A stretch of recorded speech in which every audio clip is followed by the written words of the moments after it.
How's it going, everyone? Matt Leighton, and welcome back to another real estate video. In today's video, we're going to be talking about the MLS. Guys, I really think that this is the year that DC United takes the MLS Cup. Okay, not that MLS, the multiple listing service. Now, the goal of this video is to share with you my thoughts on the MLS and how I interpret the MLS and all the little property details. We're really not gonna go into the MLS syndication and how that works. So you don't really need to know how it works. If you're watching this video, hopefully you have a broad understanding of at least what the MLS is, the multiple listing service. It's called a few different things depending on where you are, where you're buying a property, or where you're a real estate agent. Okay, so here's how I look at the MLS. I try to know and I try to study every little small detail about the property. I try to know it all because there's so many things in the MLS, and I love the MLS because you can include so much.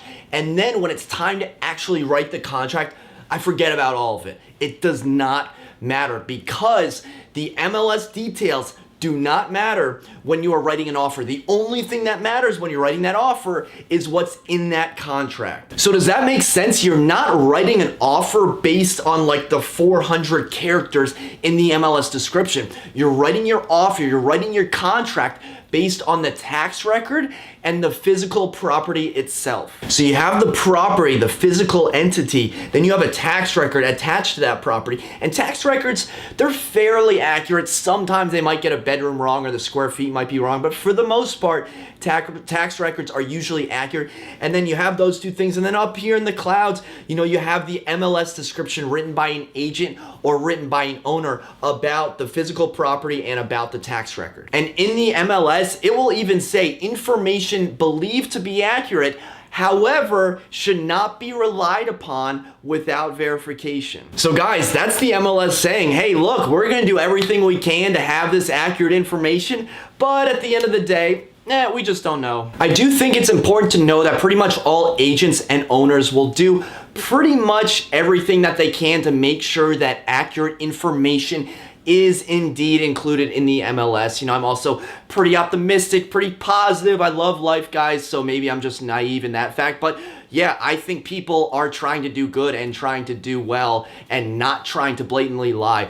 Of course, I'm not naive to the world. There are mischievous people. There are some slimy agents out there. And I think, a handful of people will will knowingly put inaccurate information into the MLS. But more so, I think there's a group of people that sometimes agents and owners, they think they know the answer, they think they're accurately putting in the information, and they just don't know. And as it turns out, that information turns out to be inaccurate. And to give you an example, an MLS description might say that a property has hardwood floors, when in reality it only has laminate hardwood floors. Or a property might say it has granite countertops, where in reality it has quartz countertops.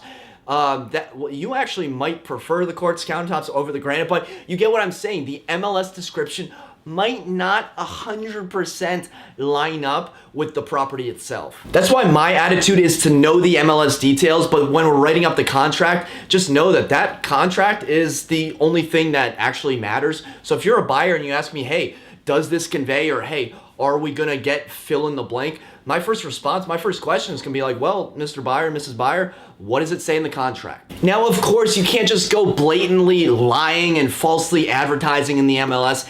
Agents can get sued, agents can lose their license, owners can get sued. Guys, the consequences are really beyond the scope of this video. The goal of this video is to get you thinking in the mindset that no matter what the agent says at the open house, no matter what the MLS says, no matter what a neighbor says, no matter what anything or any marketing material says, it might be nice and have it in the back of your mind, but just know, at the end of the day, the only thing that matters is the contract. I never want you as a purchaser to start a sentence by saying, but the MLS said. But the MLS said that this refrigerator is a stainless steel appliance and it's only stainless steel on the front and the sides are black and not stainless steel. Should we ask for a $2,000, buyer credit? Maybe because they're falsely advertising. But the MLS said these are hardwood floors and I'm stepping on them and they're actually technically engineered hardwood floors, so that means they're falsely lying and I was misled, and maybe we should just ask for a $2,500 buyer credit and I think that would be fair. No.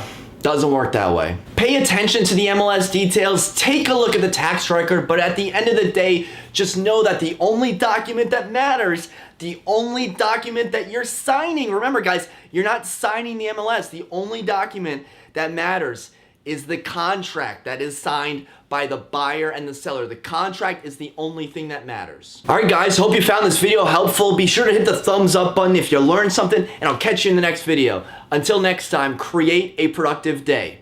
Take care.